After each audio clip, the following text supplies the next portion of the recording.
If someone on your team is being underutilized, they're not going to trust you as their leader because you're employing them for less than their capability. So in this video, what I want to share with you are 3 proven ways how you can ensure that every single member of your team is fully utilized.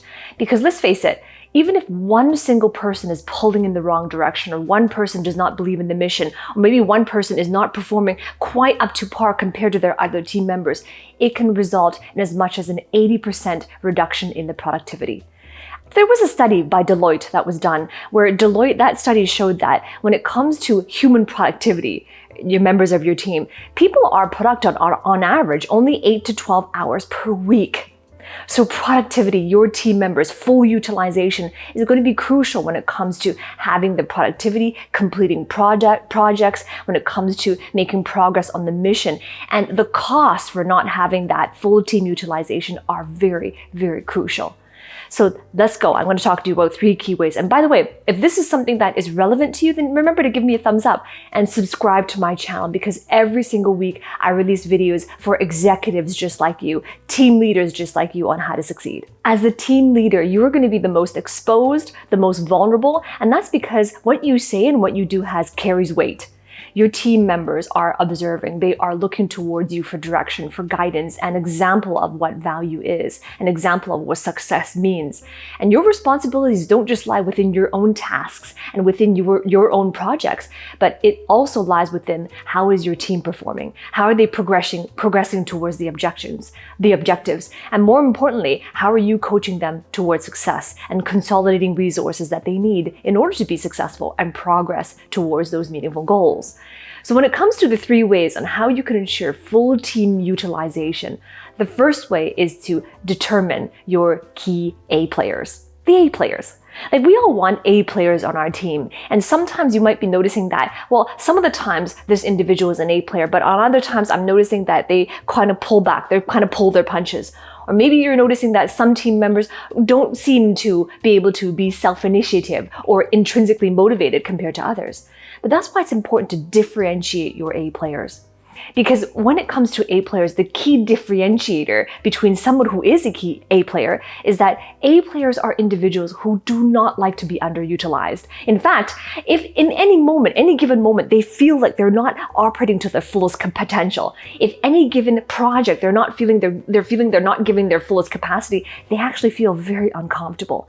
They don't like to be stagnant. They don't like to be idle. They like to be constantly in momentum. They like to be challenged, and they like to have that support so that they can continuously improve and become better versions of themselves. So these are the A players. Differentiate them on your team. And especially if you're a team leader and you're about to expand your team and you're about to bring on new team members as well, that's why it's even more important for you to have that vernacular on how do I know whether or not somebody is an A player. Because when it comes to graduating someone into A playerhood, for lack of a better term, this is where there's a lot of investment in your resources, your time, and your effort as well.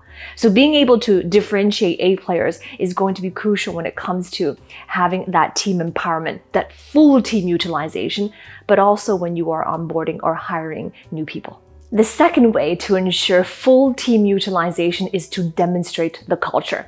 Because let's face it, you as the team leader, you're going to be creating the culture, you're going to be reinforcing the culture. You have to demonstrate that culture because you are going to be the most exposed.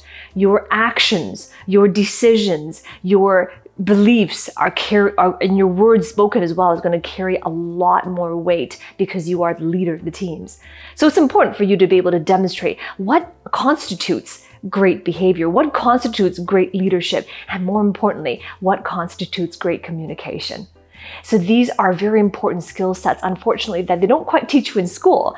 But in order to be able to demonstrate that culture, this is where it's important that you hone your skill sets. Communications, leadership. How do you create a culture where there is transparency, a culture where vulnerability is safe within the realms of productivity? And also, what are you going to create in terms of that culture? What does it look like?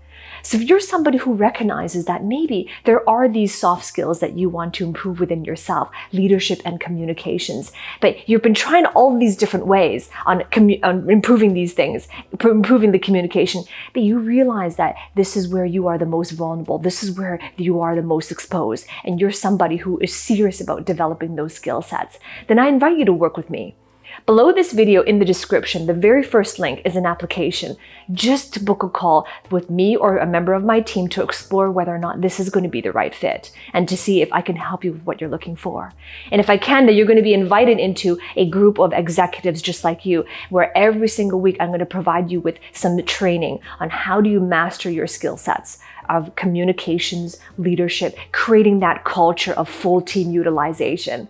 So if you're serious about being able to become the executive that you desire to be, then click the link below and I look forward to working with you on the inside. The third way to create full team utilization is to delineate the mission objectives. The more your team understands the big picture of the goals moving forward, of the mission moving forward, and they also understand the metrics towards their progress, the more they will be fully utilized and the more intrinsically motivated they will be with respects to being on this team and performing the activities to carry out the mission. Because let's face it, I have had the experience of mentoring and coaching many executives and team leaders as well. And one of the biggest challenges that I'm hearing, that I'm noticing, is that when it comes to communicating the mission is just communicated in terms of what are your tasks and what are your duties and responsibilities. So then the team members are left to figure it out. How's what I'm doing? How is my activities going to fit into the big picture objectives? How is this really important? How am I really making a big contribution? And so that's why the mission objectives must come from you as a team leader. How can you clearly communicate the mission objectives? How can you get clarity for yourself what exactly they are and how do they fit into these pieces of the puzzles so that they can genuinely be connected to the meaningfulness of that mission? So this goes right back to the second way as well in terms of determining the culture. How can you set that example?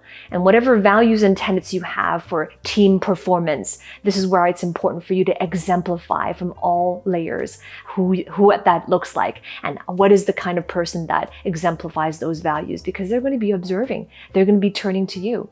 So for example, if communications and transparency is an utmost highest value to you, it's even more important for you to demonstrate exactly what that looks like, what that feels like, to be able to communicate with that level of transparency and clarity as well.